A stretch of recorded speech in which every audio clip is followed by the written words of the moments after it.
I had already gone a week without being able to reach my son after the huge fight between him and my daughter-in-law. Desperate with worry, I drove over to their house in the suburbs of Phoenix, but suddenly the spare key I had didn't open the front door anymore. In the end, I had to hire a locksmith. When the door finally sprang open, the man spun around abruptly, his face pale. "You shouldn't go in there." I roughly pushed his arm aside and stepped inside, and what I saw in the house froze me to the core. But before I continue, make sure you're subscribed to the channel and let us know in the comments where you're watching this video from. We'd love to know how far our stories of vengeance reach. I sat down at the old kitchen table in that small galley kitchen, with a cup of coffee in front of me that was already stone cold. The clock on the wall marked exactly 9 o'clock on a Tuesday morning, and every tick-tock seemed to stretch the anxiety in my chest even further. It had been a whole week since I last heard the voice of Robert, my son, on our usual morning call. His voice always sounded warm, even if it was just a few words. "How are you doing, Mom? I'm swamped right now. I'll call you tonight." But now it had been 7 days.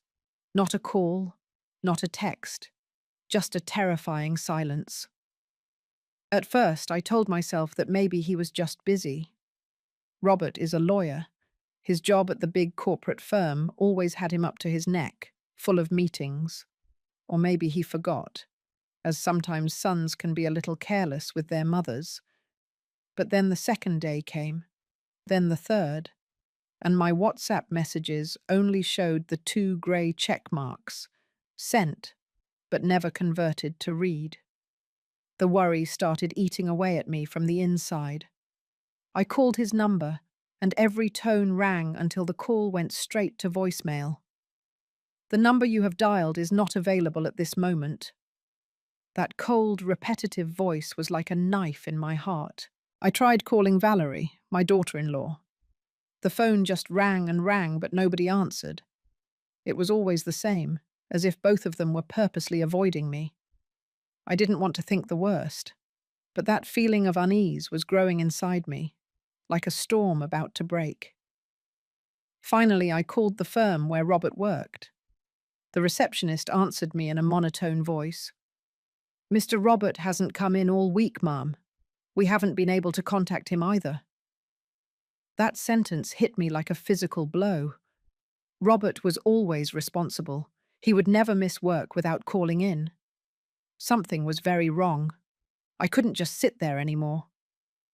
With trembling hands, I grabbed my car keys without even changing out of my pajamas. From my home downtown to their house in the Phoenix suburbs isn't a long drive. But that day, every mile seemed like an eternity. I was driving with my eyes fixed on the highway, but my mind was a total mess. I saw Robert's face, his beaming smile on his wedding day, the way he hugged me tight and said, "Mom, don't worry, I'll be fine." Where was he now? Where was Valerie? Why wasn't anyone answering me? When I turned onto their street, a strange feeling came over me. The whole neighborhood was so quiet it seemed dead. The houses had closed doors, lowered blinds, as if the whole world were asleep. Robert and Valerie's house appeared before me, but it no longer looked like the home I remembered.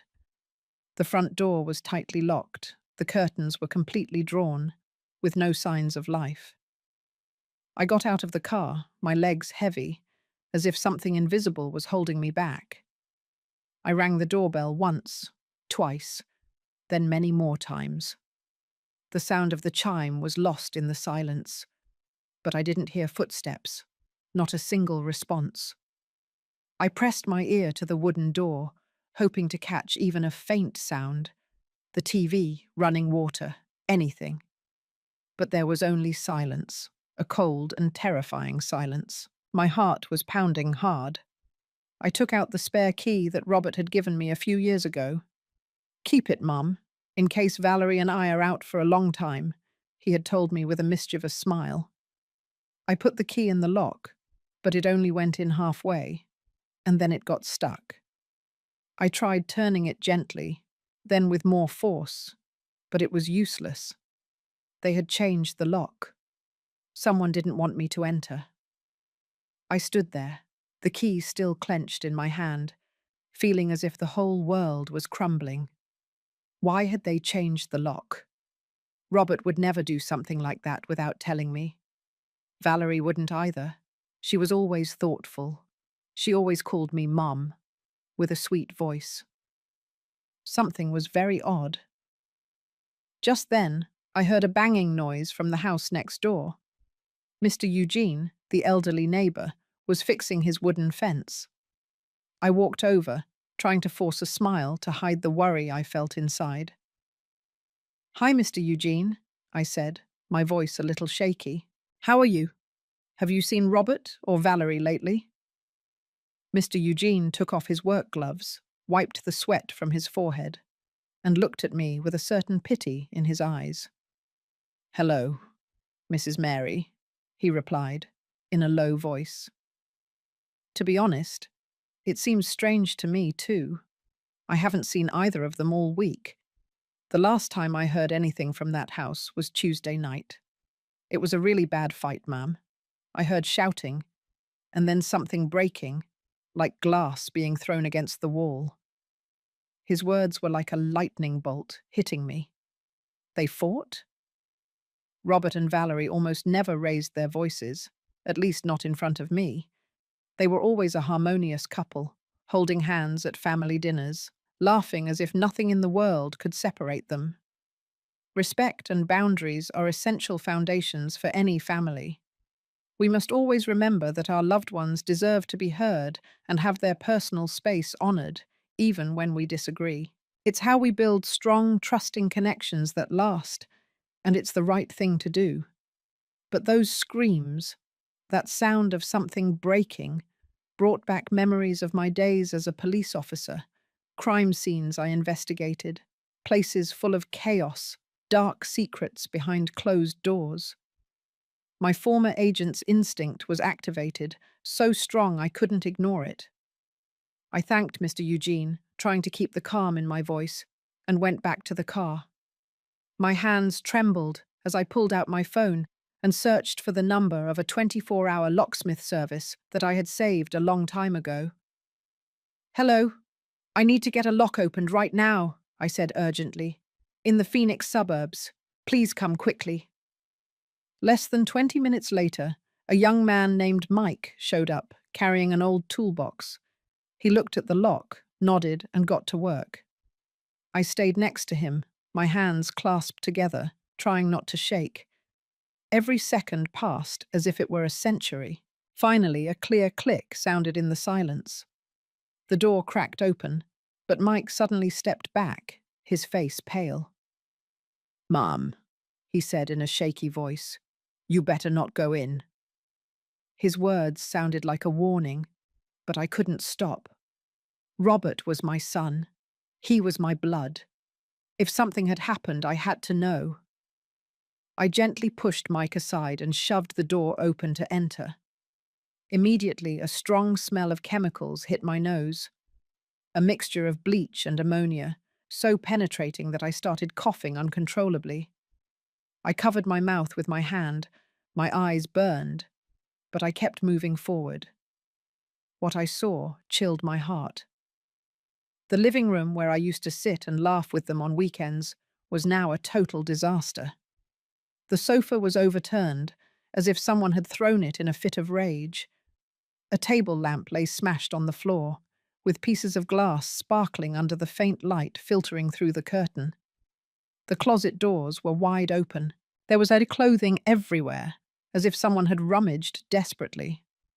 On the coffee table, a bottle of red wine had spilled completely, and the dry stain formed a dark purple patch, like blood on the wood. I called out loudly, my voice cracking. "Robert! Valerie! Is anyone home?" But only the echo of my own voice answered me. I entered the bedroom. Every step weighed more heavily on me. The sheets were messed up, the blankets and pillows on the floor. Both of their closets were empty. Not a single garment remained. I opened the dresser drawer, where Valerie used to keep their passports and documents, but there was nothing. Their suitcases, the same ones I helped them pack for vacations, had also disappeared. I took a deep breath, trying to contain the fear that was roaring inside me, and dialed David's number. David was my student years ago, a bright young man I guided from his first days as a cadet. Now he was the head of the criminal investigations team in Phoenix. "Mrs. Mary," his voice said on the phone, warm but with a hint of worry when he heard my brief story. "Don't worry, I'm on my way." They were just a few words, but his calmness was exactly what I needed not to break down. Less than an hour later, 2 patrol cars were parked in front of the house. One was marked for surveillance, with red lights flashing. The other was from the investigation team. 2 young officers got out of them, still too new to the job to hide their discomfort in facing me, a former colleague they surely would have heard about. They entered the house, notebooks in hand, scanning the scene with an indifference that deeply unnerved me. I walked behind them, holding back the urge to direct them like in the old days. They took a quick look around the living room, wrote something down, and stopped in front of the bedroom. One of them, who couldn't have been more than 25 years old, asked me in a monotonous voice, "When was the last time you spoke to your son, Mrs. Miller?" Note, changed Garcia to Miller to fit US context. The question sounded like a routine procedure, without an ounce of emotion. I told them everything, in full detail. Robert's last call the morning of last Tuesday, the series of unread messages, the changed lock, Mr. Eugene's testimony about the fight, and the sound of breaking glass. I pointed out the mess in the room, overturned chairs, broken lamps, clothes thrown around, and I emphasized the strong smell of cleaning products that still permeated the air. The second officer, wearing glasses, nodded, looking at the empty closet. "It looks like they packed their things and left in a hurry, ma'am," he said, in a firm tone, as if he had just solved a mystery. "Maybe they argued and decided to leave. It's not uncommon."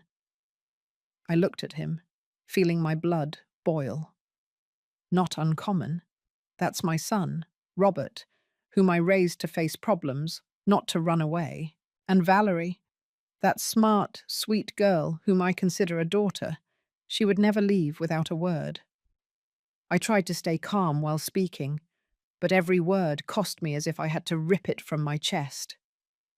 If they left, why did they change the lock? Why is the floor so extremely clean, while everything else is a total mess?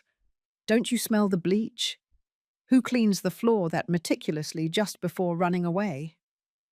I pointed to the living room floor, where the ceiling light revealed diffused mop marks, as if someone had tried to erase a secret. The 2 police officers looked at each other, visibly uncomfortable for a moment. The one with glasses wrote something down in his notebook, but I knew they weren't taking that detail seriously. "We'll report it to our superiors," he said with an educated but distant voice. They took some photos of the scene, collected Robert and Valerie's personal data, and then put together a file with an empty title. "Disappearance of a couple." As they were about to leave, I stood in the doorway. "You can't just leave like this," I said, my voice trembling from holding back. "This is not a simple runaway. There is something wrong here, and I need you to take this seriously." The younger officer looked at me with an expression of slight compassion. "We understand how you feel, Mrs. Miller, but for now there are no signs of a crime. We will investigate further." Those words felt like a slap in the face. Understand how I feel? No, they can't. No one can understand what it feels like when your whole world, your only son, your greatest pride, disappears as if he never existed. When they left, leaving an official seal on the door, I stood there, looking at the house that was now nothing more than a cold shell. I drove back home with my mind blank, but with a heavy heart. My house, which used to be full of Robert's laughter when he was a child, now felt suffocatingly silent. I walked into the old study, where I used to spend hours analyzing case files. The small wooden box was still on the shelf, covered by a thin layer of dust. I opened it and took out my bronze police badge, its surface dulled by the passing years. I clenched it tightly in my hands, the cold metal seeping into my bones. I had solved some of the most complicated cases.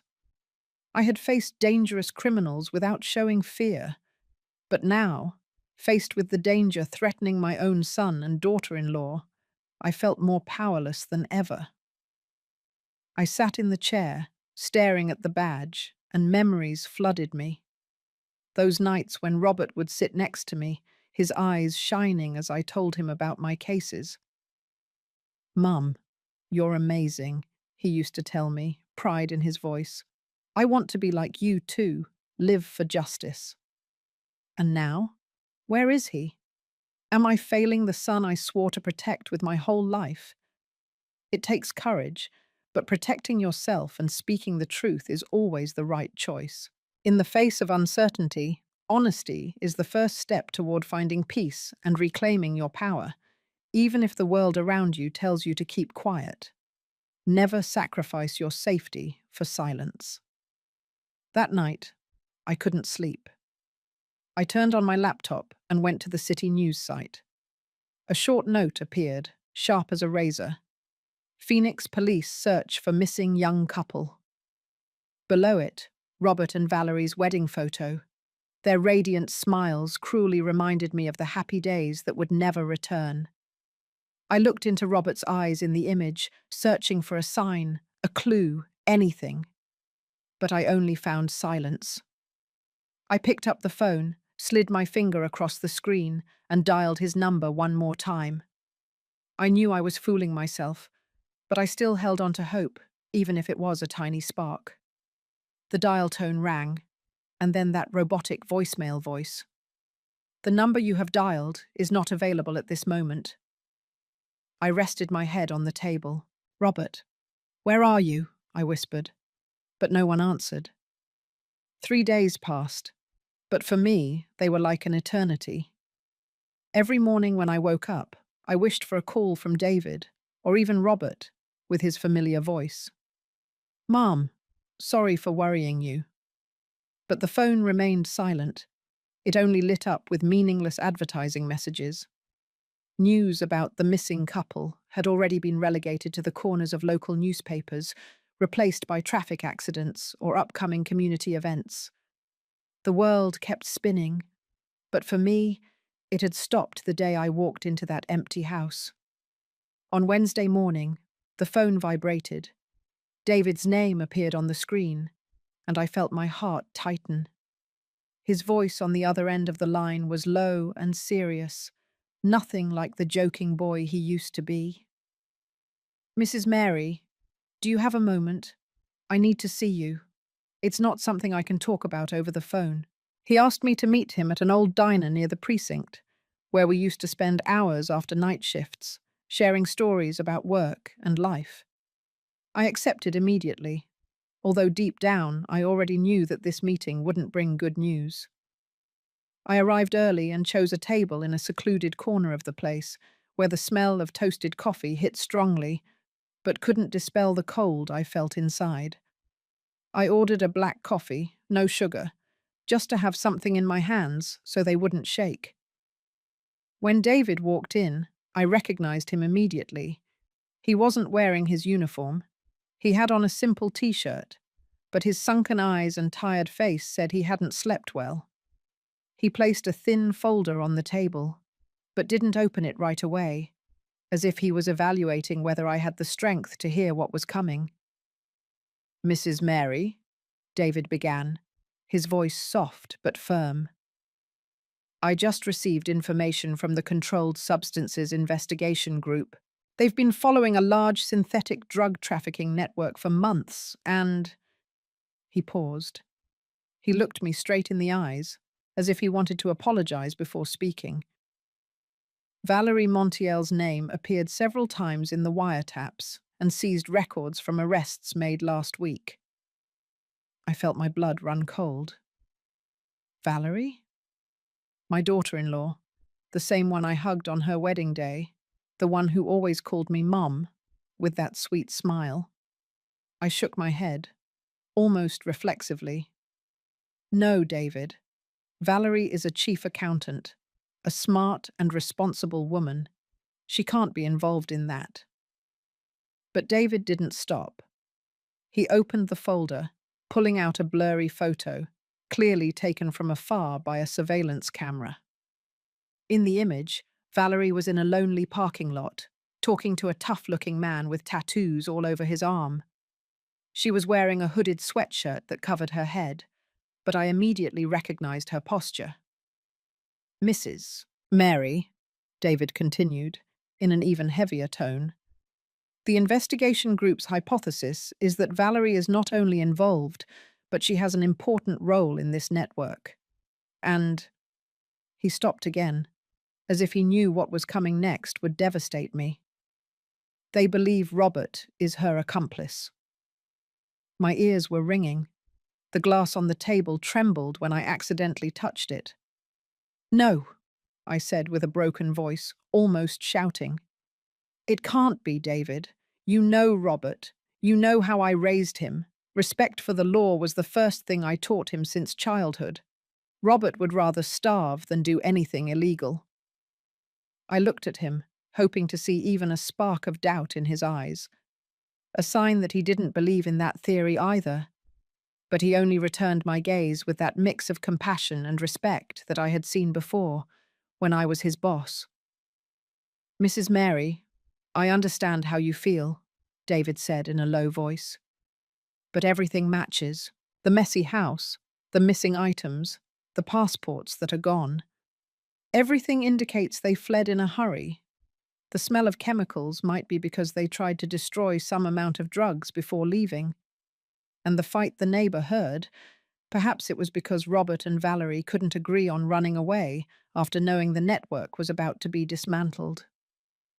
Every word from David was like a hammer blow against my faith. I thought of Robert, of those nights he sat next to me, listening to my case stories with shining eyes. Mum, justice is more important than anything, he used to tell me with a determined voice. I thought of Valerie, the girl who always carefully set the table during family meals, who always asked me how I felt with genuine concern. How could they be drug traffickers? How could they betray everything I taught them, everything I believed in? David pushed the file towards me, but I didn't touch it. I didn't want to see more proof. I didn't want to see letters or images that would turn my son into a criminal. The police will soon issue an arrest warrant for both of them, David said, lowering his voice slightly. I'm telling you first because I respect you, but I promise I will continue investigating. There's something about this case that doesn't sit right with me, but I can't confirm anything yet. I didn't answer. I just nodded mechanically, like a puppet pulled by strings. I thanked David, stood up, and left the diner. Outside, the bright Arizona sun hurt my eyes, but I didn't feel any warmth. My whole world was crashing down. I walked without knowing where I was going, only knowing that every step hurt as if I were stepping on my own heart. I drove back home, but I don't remember what streets I passed. My home, which used to overflow with Robert's and family's laughter, now felt cold as a tomb. I went inside, slammed the door shut, and a feeling of crushing loneliness hit my chest. I went straight to the study, where I still kept souvenirs from my time in the service. The dim light of the desk illuminated the portrait of David, my husband, who passed away more than 20 years ago. His smile was still warm in the photo, but today he seemed to look at me with a certain reproach.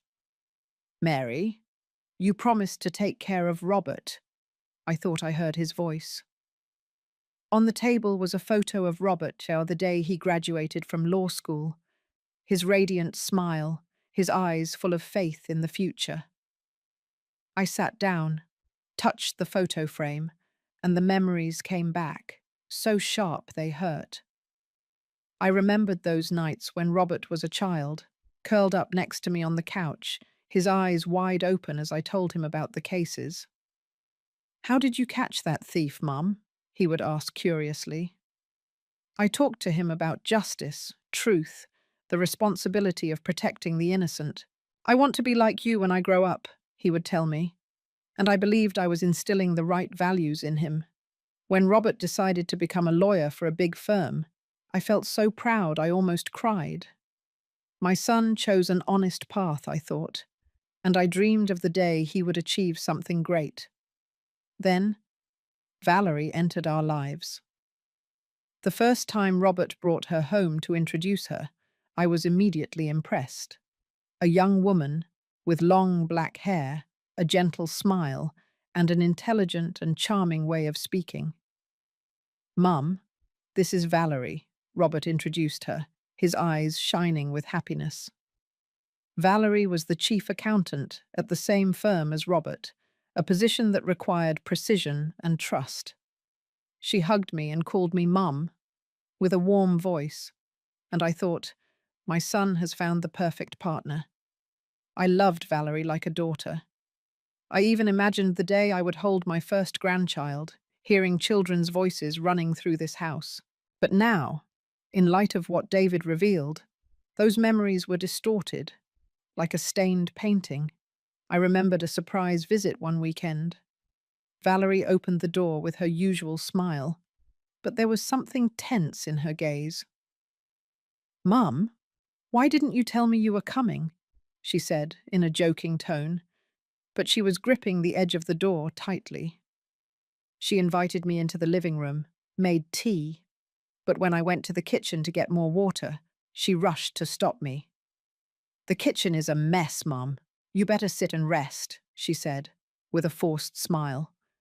At the time, I thought it was just embarrassment, but now I wonder, what was she hiding in that kitchen? Another memory came to mind, even clearer. At my birthday party a few months ago, I asked both of them about their plans to have children. Valerie smiled and answered happily, "Yes, we've been thinking about it, but we want to wait until work is more stable." But I noticed Robert's gaze for just a second. That look didn't have its usual shine, but worry, as if he were hiding a big secret. He quickly looked down at his plate, but I saw it, and now that moment pierces me like a dagger. "Robert, what did you want to tell your mother? Why didn't you?" One afternoon, I stopped by to drop off some homemade chicken pot pie. As I entered the living room, I accidentally saw a large cardboard box, unlabeled, carefully wrapped with tape, hidden behind the bookshelf. It looked out of place. It didn't fit with anything else in the house. "What is that?" I asked without thinking. Valerie appeared from the bedroom with a somewhat tense smile. "Oh, it's a gift for an important client, Mum," she answered quickly, almost too quickly. "They're very demanding. That's why I wrapped it like that." I nodded, not thinking much more about it. But now the image of that box returns to me as a great mystery, a gift, or something much darker. All those pieces of memories that previously seemed harmless now fit into a terrifying picture. Valerie's subtle evasiveness, Robert's worried look, the mysterious box. I sat there, still clutching the photo frame, and the sadness gave way to something else. A determined coldness, like a flame rising from the ashes. I do not believe the police hypothesis. Robert could not have been an accomplice. My son was not that kind of person. And if Valerie was really involved with drugs, maybe Robert discovered it, and that's why Mr. Eugene heard the argument. It's possible the police are following the wrong lead, and I can't sit around waiting for them to correct it. Always lead with kindness and patience. These quiet virtues show true strength and can turn a difficult moment into an opportunity for growth. Acting with integrity is the key to building a life you can be proud of, and it's the best way to honor your values. I stood up, went to the shelf, and took down the high-powered flashlight, which I still kept from my years as an officer. It weighed in my hand as a reminder of the days when I faced the darkness without fear. I grabbed my keyring, checked my cell phone, and looked at Robert's photo one more time. "I'm going to find you, son," I whispered, my voice trembling but full of determination. "Whatever the truth is, I'm going to find out." I drove back to Robert and Valerie's house, although it was already dark. I picked up the phone and dialed David's number without a second thought. When he answered, I didn't ask, I didn't plead. I simply informed him, with a voice as cold as when I still stood in front of the investigation team. "David, I need to get back into the house. Your hypothesis has flaws. Give me 30 minutes, not as a mother, but as a police officer."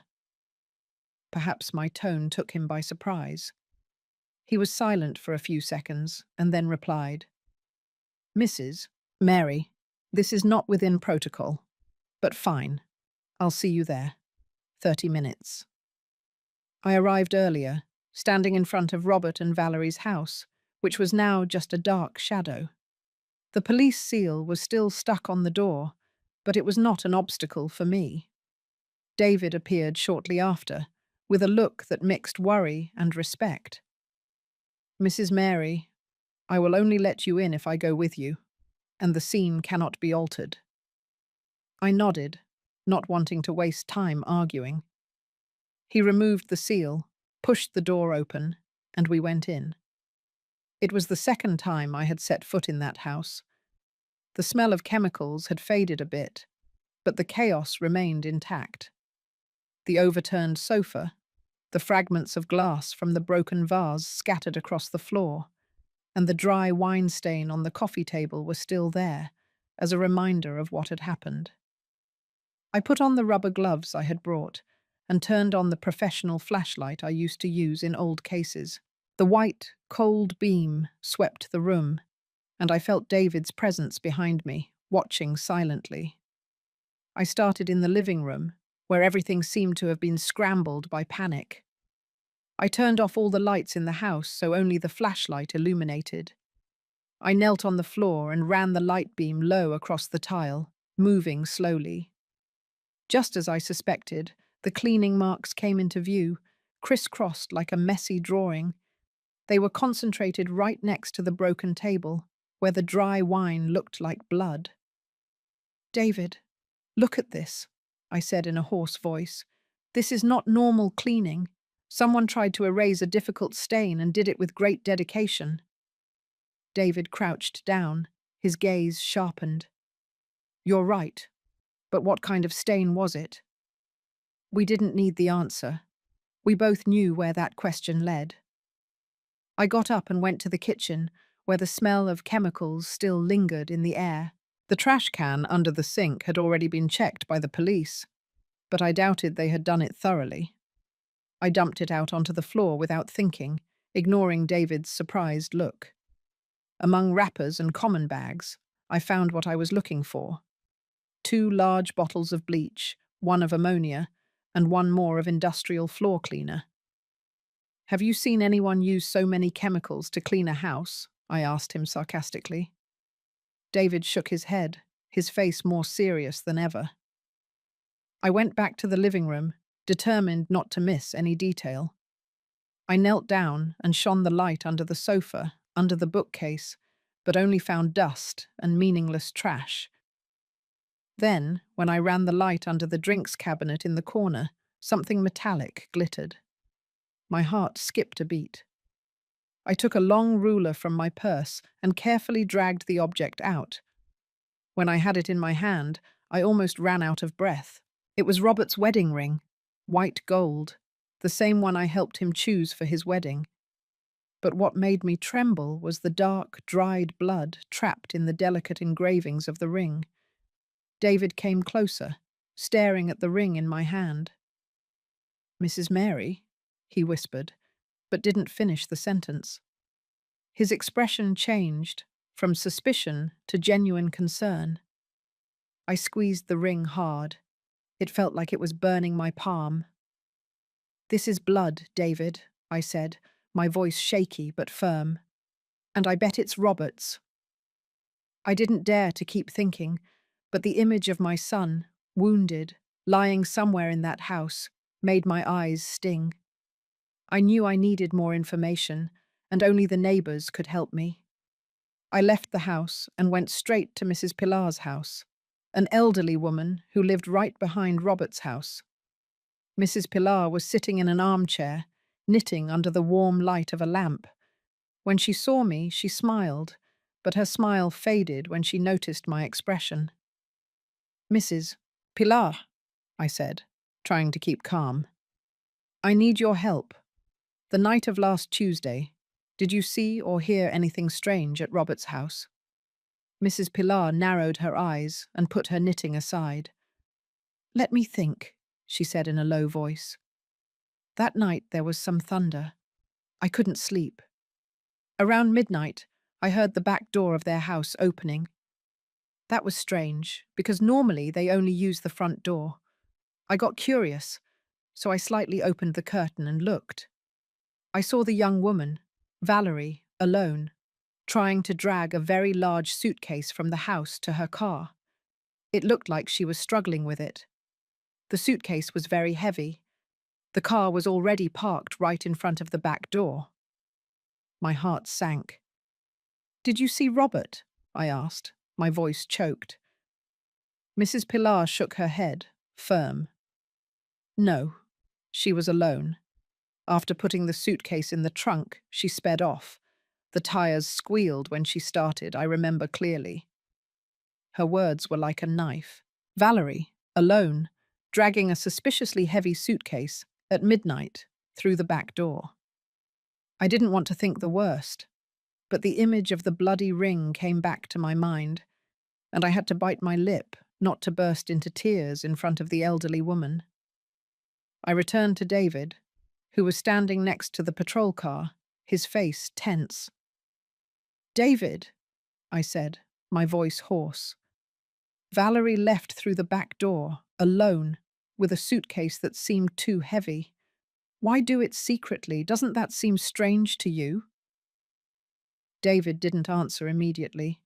He looked at me with a moment of doubt in his eyes, but then he pulled out his phone and said with a firm voice, "I need the crime scene investigation team here now, to the backyard, now." I stood there, my heart racing, feeling that every second that passed brought us closer to the truth, although I didn't know if I would have the strength to face it. Less than an hour later, the small backyard behind the house was lit up by the investigation team's floodlights. The noise of the equipment and the low voices of the experts broke the silence of the night. I stood a few feet away from them, my hands clasped, trying not to tremble. A technician, dressed in white coveralls, slowly passed a UV flashlight over the concrete path that ran from the back door to the gate. The violet light swept the surface, and I held my breath, waiting for a sign. Anything. They stopped in a corner of the lawn, right next to the back door. Another officer, wearing gloves, took out a vial with a luminol solution. They sprayed the grass, and in the darkness, strange bluish stains began to appear, like lost stars in a black sky. They were signs of blood. Blood that had been carefully cleaned but not completely. The stains formed a faint trail that led toward the gate. I felt my legs give way, but I bit my lip hard, forcing myself to stay standing. At the same time, another investigator raised his hand as a sign of warning, pointing to the concrete walkway. Under the angled light of the headlights, a long, blurry mark became visible. It wasn't a tire track, nor a footprint. It was the mark of something heavy that had been dragged across the concrete from the back door to the entrance. "Mrs. Mary, you should see this," he said, his voice low but tense. I approached. Every step was like stepping on my own fear. That mark, cold and sharp, told a story I didn't want to believe. The technical team began taking samples of the shining traces on the grass, carefully placing them in small test tubes. They worked with the precision of those accustomed to facing cruel truths. But I knew, deep down, that I had already figured out the result. Blood on the grass, blood on Robert's wedding ring. Everything screamed a truth I didn't want to accept. I stood next to David, feeling the world shrink, leaving only me and those bluish flashes. "David," I said with a trembling voice, but every word as sharp as steel. "Robert didn't run away. According to my hypothesis, my son was murdered right here, in this house." Valerie cleaned the scene with chemicals. The wedding ring came off during the struggle. There was probably a fight. Afterward, she dragged his body, maybe wrapped in a blanket or something, to the back entrance, where a car was waiting. That heavy suitcase Mrs. Pilar saw didn't contain clothes or belongings. It carried Robert. Every word that came out of my mouth was like a stab to my own heart. I felt like I couldn't breathe, but I couldn't stop. The logic of a police officer had displaced the pain of a mother. I looked at David, expecting him to contradict me, but he only remained silent, his eyes full of sadness. "Mrs. Mary," he started to say, but then his phone vibrated. He answered, listened in silence, and I saw his face harden. He ended the call and turned to me, his voice grave. "The rapid results just came in. The blood sample on the grass. It matches Robert's DNA." I stood paralyzed, feeling the ground crumble beneath my feet. I had prepared myself. I had already voiced that hypothesis. But when the truth was confirmed, it felt like a blow that left me breathless. Robert, my son, my blood, had bled in the very house he once called home. I put my hand to my chest, trying to breathe, but the tears were already running down my cheeks, hot and full of pain. "Why, Robert?" I whispered, but no one answered. David put his hand on my shoulder, a gentle but heavy gesture. "Mrs. Mary, I'm so sorry," he said in a husky voice. "But you were right. This is no longer a disappearance." He pulled out his radio, and his firm voice echoed in the night. "To all units, attention, change the case from disappearance to homicide. Primary suspect, Valerie Montiel, issue a nationwide arrest warrant. Identity information and vehicle license plates will be sent immediately. Danger level, extremely high." After the DNA results confirmed that the blood in the yard was Robert's, the police went on maximum alert. The arrest warrant for Valerie Montiel was sent to all stations across the state. Her image appeared on the news, on giant screens at bus terminals, and on flyers pasted in markets. I sat in an empty house, watching the news on television, and every time I saw Valerie's face, I felt my heart twist. How could she do something like that? How could she betray Robert? Betray me? The cybercrime investigation team intervened. They accessed data from the automated license plate recognition system on the federal highways. Just a few hours later, David called me, his voice hurried. "Mrs. Mary, we have a lead. Valerie's car passed through the toll booth on Highway 45D, heading west towards Flagstaff. The time was 1 o'clock in the morning, just a few hours after Mrs. Pilar saw her leave. I gripped the phone tightly, feeling like I was holding onto a thin thread that could lead me to the truth. "Are you sure, David?" I asked, although I knew he never reported anything without verifying it properly. "Sure, ma'am," he replied. "We are checking all businesses along that route." 2 days later, an important clue emerged. David called me, this time with a slightly excited tone. "Mrs. Mary, an employee at a gas station on the outskirts of Winslow, reported something. He saw the search alert and recognized Valerie. Can you come to the department right now? I didn't hesitate. I grabbed my car keys and sped off to the police station. When I arrived, David was already waiting for me, next to a thin young man, who didn't seem to be more than 20 years old, wearing a gas station uniform. His name was John, and his voice was clear but shaky as he recounted. Around 2 o'clock that morning, a silver sedan pulled into the station. The woman driving it was wearing a hooded sweatshirt that covered her head. She paid in cash. She looked strange. The whole time she was looking in the rearview mirror as if someone were following her. David leaned towards him and asked, "Did you see anything else, John? Any detail?" John nodded. His eyes lit up as if he had just remembered something. "Yes, when I gave her the change, I saw a long, still bleeding scratch on the back of her right hand. I asked her if she was okay. She started, pulled her hand back immediately, and muttered something about hurting herself while fixing the car, and then sped away." I stood there, listening to John's every word, and Valerie's image appeared in my mind. She was no longer the sweet girl from family dinners, but a desperate woman, fleeing in the night. The scratch on her hand. Was it the result of a struggle with Robert? I clenched my fist, my nails dug into my palm, but I didn't feel pain. There was only rage and the sting of loss. The car's trail was lost after it diverted onto a state road where there were no surveillance cameras. The search extended for almost another week, and every day that passed was hell.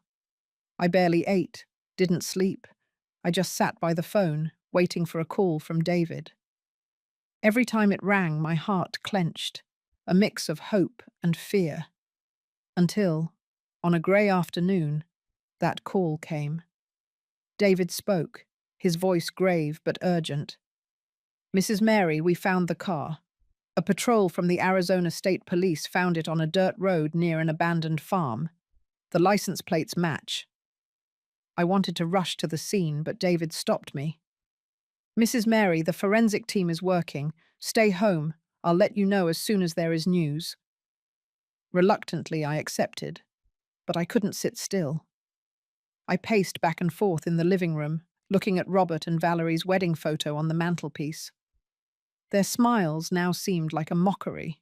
An hour later, David called again, and the tone of his voice let me know that the news was not good. "Mrs. Mary, we opened the trunk." He paused, as if looking for the gentlest way to say it.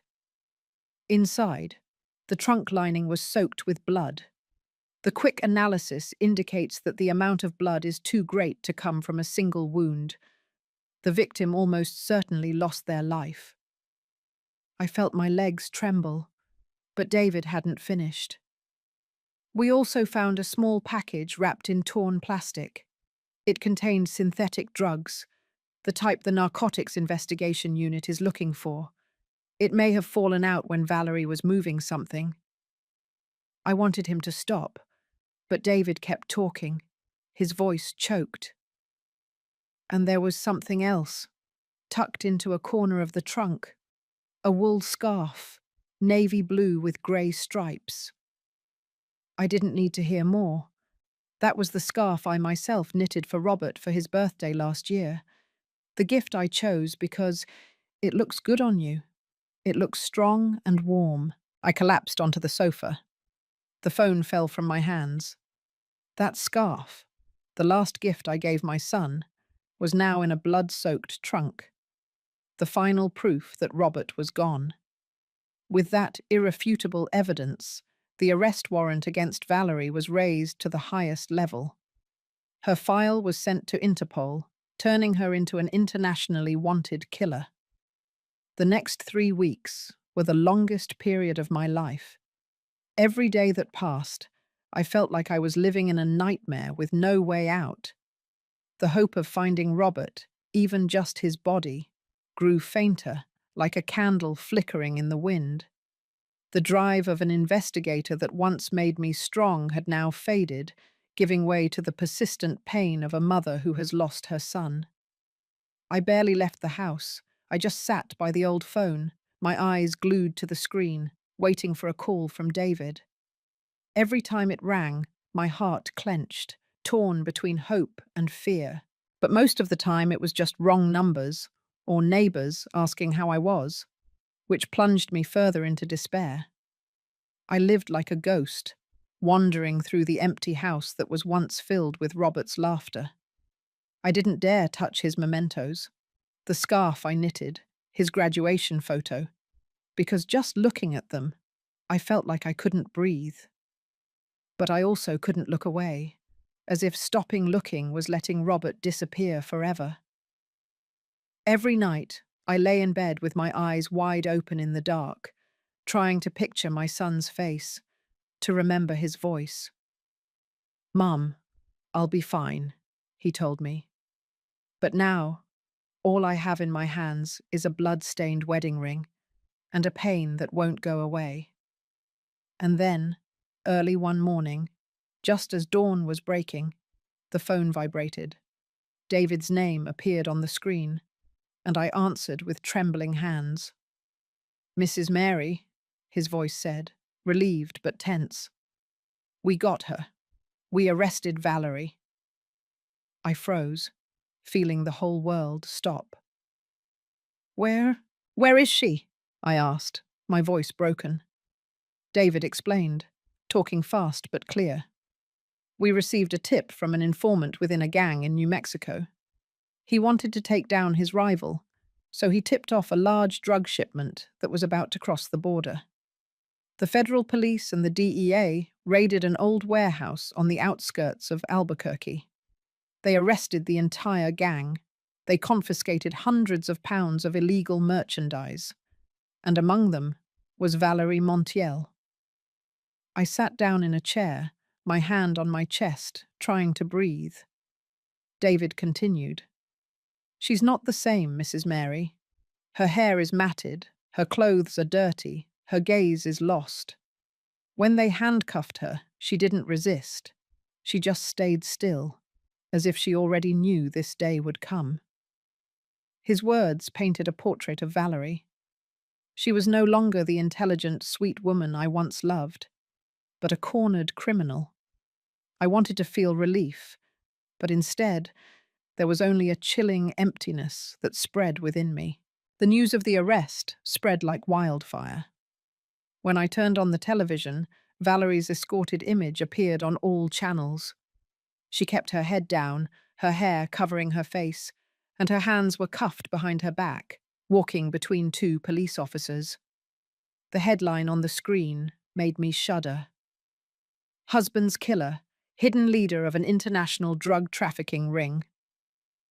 All of America was shocked to discover that a seemingly intellectual accountant was actually a ruthless killer.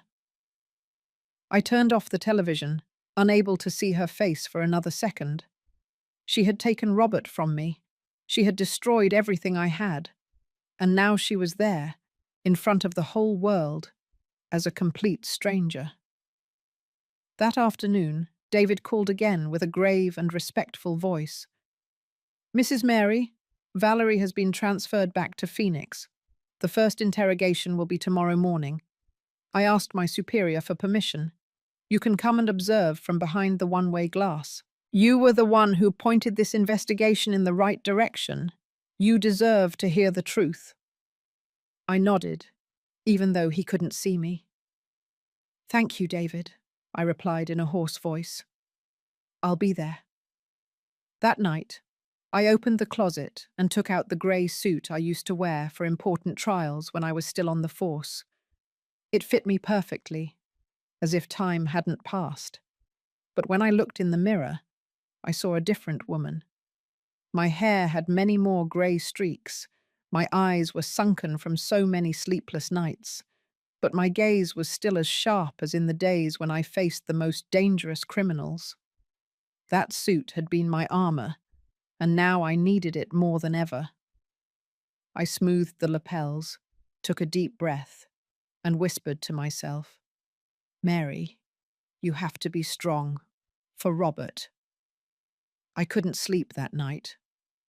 I sat in the living room, looking at Robert and Valerie's wedding photo on the mantelpiece. Both of their smiles were once my greatest joy, but now it was like a wound that wouldn't stop bleeding. I thought of Valerie, the times she hugged me, called me Mum, with that sweet voice. How could she do something like that? How could she kill my son and continue living as if nothing happened? The pain mixed with rage, but above all, I craved the truth. I needed to hear from Valerie's own mouth why she did it, why she took Robert from me, why she took everything from me. The next morning, I drove to the precinct. Every turn of the wheels brought me closer to an abyss. David was waiting for me at the entrance, with a respectful look, but also a hint of worry. "Are you okay, Mrs. Mary?" he asked softly. I nodded, although I knew I wasn't okay at all. "Take me inside, David," I said firmly. "I need to see her." He led me through the familiar hallways, the same ones I walked many times as an officer. Now, I was just a mother, burdened with the pain and determination to face the one who destroyed her family. The interrogation room was ice cold, with a grey metal table and 3 rigid chairs. I stood in the observation room, a few steps away, looking through the one-way glass. David was beside me, silent, but I could feel the tension in his breathing. I crossed my arms, trying to keep myself steady, even though my legs were trembling. Valerie, the daughter-in-law I once loved, was about to enter, and I knew that what I was about to hear would change everything. 2 police officers escorted Valerie in. She was wearing a baggy, disheveled orange prison uniform. Her black hair, once long and silky, was now matted, dull, like an abandoned bird's nest. Her handcuffed hands rested on the table. She kept her head bowed, her eyes fixed on her trembling fingers. I looked at her, trying to find the young woman who used to call me Mom, with a radiant smile, but I only saw a stranger, gaunt and terrified. I felt a knot in my chest, not out of pity, but for the truth that she was the one who took Robert's life. The officer in charge of the interrogation, an older man with grey hair and a voice as grave as stone, sat down opposite Valerie. He was not in a hurry. He opened the file, took out each piece of evidence, and placed it on the table with chilling precision. First was a photo of Robert's wedding ring, with dried blood embedded in the groove of the engraving. "We found this under the drinks cabinet," he said, in a monotonous voice. Valerie shuddered slightly but didn't lift her head, only squeezed her hands tighter. Next came the forensic report, full of numbers and technical terms that described an enormous amount of blood in the car's trunk. "This is not a minor injury," the officer emphasized. "It is the amount of blood from someone who has lost their life." Valerie bit her lip. Her shoulders began to tremble. Then he placed a copy of John, the gas station employee's statement on the table, describing a long scratch on her arm. "He said you looked desperate, as if you were running away," the officer added with a cold look. Valerie remained silent, but I noticed she was struggling to stay composed. Finally, he placed the navy blue scarf with grey stripes on the table, the gift I knitted with my own hands for Robert. "How do you explain this?" he asked.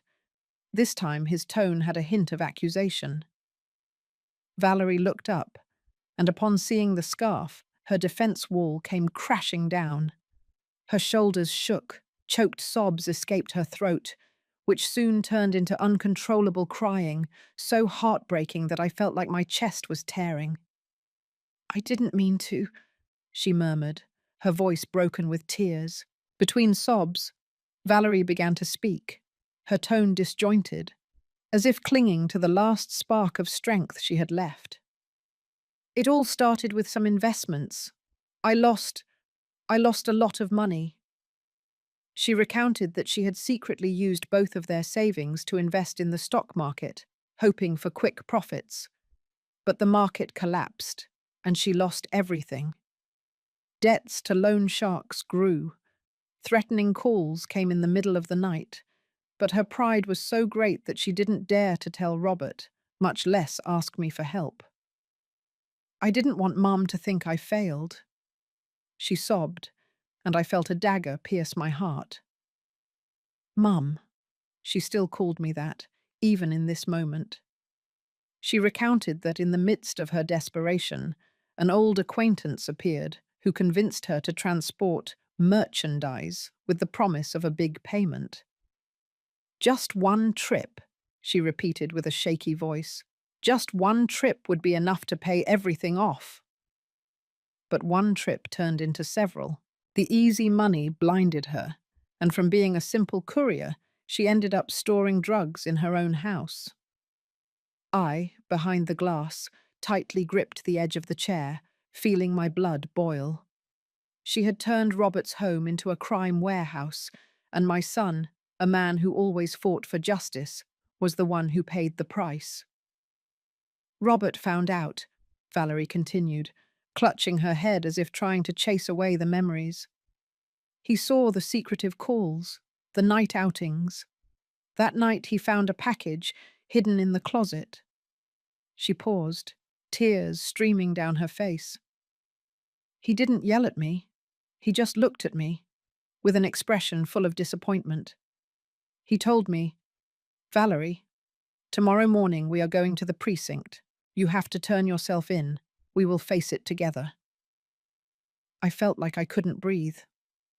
Robert, my son, had done what I always taught him, to face the truth, choose justice, even if it hurts.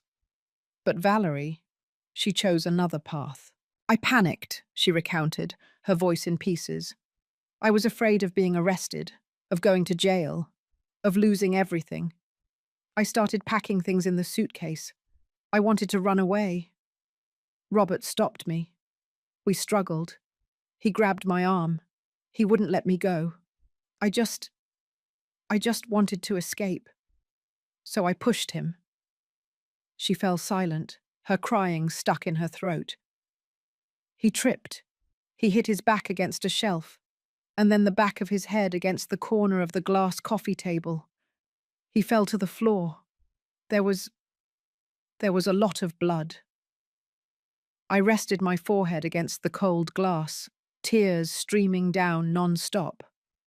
The image of Robert lying there, with the blood spreading across the floor, made me want to scream. Valerie continued, as if confessing for the last time. I tried to give him first aid, but it didn't work. He wasn't breathing anymore. I didn't know what I was doing. I just wanted to hide everything. She used all the cleaning products in the house, scrubbing the floor, the walls, over and over again, until she almost suffocated from the smell of bleach. Alone in the dark, she dragged Robert's body to the back door. She wrapped him in a thick blanket and put him in the car trunk. She drove to a remote mountainous area near Flagstaff, where they had previously gone hiking. With a small garden shovel, she dug a shallow hole and buried my son. I didn't want to kill him, she screamed, looking up at the glass as if she knew I was there. It was an accident. I was too scared. I didn't know what I was doing. According to her statement, the police found Robert's body. She did not lie. My son was carefully wrapped in the blanket, placed with respect, as if some humanity still remained in her. The burial was clumsy, rushed, but there were no signs of desecration. That proved a painful truth. It was not premeditated murder, but a horrifying accident caused by fear and mistake. But that didn't alleviate my pain. I rested my forehead against the glass. The tears kept falling uncontrollably. For the first time since all this began, I cried. Not out of weakness, but because the pain was too much, like a wave drowning me. I was furious with Valerie, with her stupidity and her cowardice. I felt compassion for her, because a part of me still remembered the girl who was my daughter-in-law. But above all, I felt hatred. because she had taken Robert from me, my only son, the greatest pride and love of my life. The trial was carried out quickly, leaving me with an impossible void to fill. The evidence was irrefutable. The blood-stained wedding ring, the amount of blood in the car trunk, Valerie's confession, everything led the judge to issue a verdict without much delay. Valerie and her accomplices in the drug trafficking network were sentenced to long prison terms. When the sentence was read, I was sitting in the front row, silent, feeling no relief. Justice had been done, but Robert, my son, would never come back. On the day of the final sentencing, the courtroom was filled with the murmurs of the press and the flashes of cameras. Valerie, dressed in the orange prison uniform, was escorted by 2 officers. She walked with her head down, slowly, like a shadow of what she once was. But suddenly she stopped. She turned, her eyes searched through the crowd, and when she saw me, time seemed to stop. In the middle of the media chaos, her voice was heard, weak but clear. "Mom, I'm sorry. I'm sorry for everything." I remained seated, paralyzed, my hands clutching the edge of the seat. Her gaze was full of repentance, but I couldn't respond. I just looked at her. I looked at that daughter-in-law I once loved like a daughter, and who was now the one who had taken Robert's life. When her silhouette disappeared behind the door to the prison area, I knew it was the last time I would see her. A part of me wanted to scream, to ask her why, but another part just wanted to forget everything. Robert's body was finally returned to the family. The funeral was quiet, on a drizzly afternoon, with only the closest people present. I stood in front of his grave, with a white rose in my hand. The flower, Robert used to say, was as pure as his mother's heart. The wind blew through the cemetery trees, rustling the leaves like a whisper of farewell. I knelt, placed the rose on the cold headstone, and murmured, "Robert, rest in peace. Mum will keep going. For you." The tears rolled down my cheeks, but I didn't wipe them away. It was the last time I cried for my son. The days that followed, I lived like a ghost. My house, which was once full of laughter, was now too big, too silent. Every object reminded me of Robert. The coffee cup he used, the law book he left on the shelf, the photo we took together in Charleston. I didn't dare to touch them, but I couldn't stop looking at them either. There were nights when I sat in the living room, hugging the navy blue scarf I once knitted for him, smelling the faded aroma of the wool, wondering if I could continue living without Robert. Until one day, while turning on the television to fill the silence, I saw the image of another mother on the news.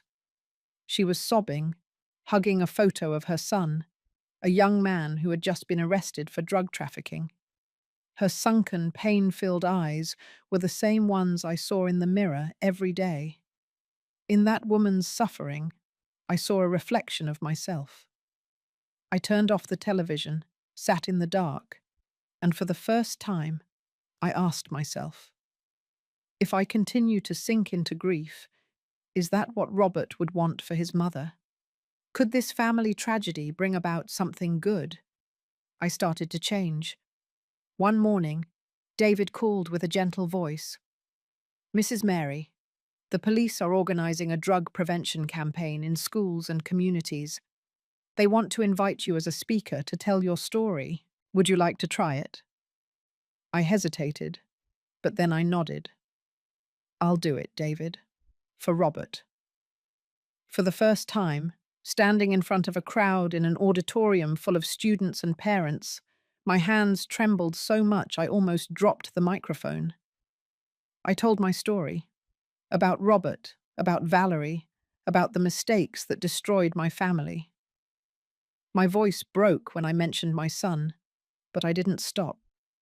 Looking down, I saw eyes full of compassion, silent tears in the eyes of other mothers, and I knew I had done the right thing. Dear young people, I said with a choked voice, think about your family before choosing a wrong path. Don't make the people who love you suffer like I have. After that talk, I received many thanks, hugs from strangers, and letters from students promising not to go near drugs.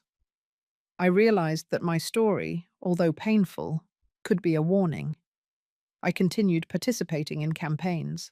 I traveled all over Arizona and then other nearby states, carrying Robert's story to prevent similar tragedies. I used my savings and the money from the trial settlement to create a small fund called Robert's Light. The fund not only offers financial aid, but also psychological and legal counseling for mothers with children in difficult situations. I met with them, listened to their stories, and helped them find the strength to support their children in the process of rebuilding their lives. Every time I see a young person determined to quit drugs, every time a family manages to reconcile, I feel Robert's presence. My son is gone, but his light is still alive in what I do. My life never went back to how it was before. The pain of losing Robert is a wound that doesn't close, an impossible void to fill. There are nights when I still can't sleep, hugging my son's scarf, crying. But every morning I get up, put on my old coat, and continue my mission. I no longer live just for myself, but so that Robert is not forgotten, so that my family's tragedy becomes a light for others. Robert was reborn, in a different way, in this new life and mission that I carry. I tell all this not to evoke pity, but to awaken those who walk on that thin line between love and silence. If I hadn't trusted blindly, if I hadn't taken so long to ask questions, maybe Robert would still be alive. My story of vengeance was not born of hatred, but of a mother's love and the thirst for justice. It was clarity, reason, and the courage to face the truth that allowed me to get to the bottom of things and reveal everything that was hidden under a false appearance of morality. I want to tell everyone who doubts their intuition, don't keep silent for fear of hurting someone, because that silence can kill the one you love the most. The story you just heard has modified names and places to protect the identity of those involved. We are not telling it to judge, but with the hope that someone will listen and stop to reflect. How many mothers are suffering in silence within their own home? I sincerely ask myself, if you were in my shoes, what would you do? Would you remain silent to keep the peace? Or would you dare to face everything to reclaim your voice? I'd love to know your opinion on this painful story, or any suggestions you have to improve our content. God always blesses, and I am sure that courage will lead us to better days. In the meantime, on the final screen, I'll leave you two of the channel's most beloved stories. I think they will surprise you. Thank you for staying with me until this moment.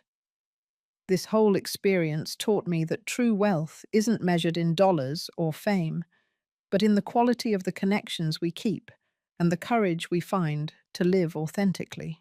We often wait for a major event to change, but the real magic is in the small, consistent choices we make every day to be better, kinder people.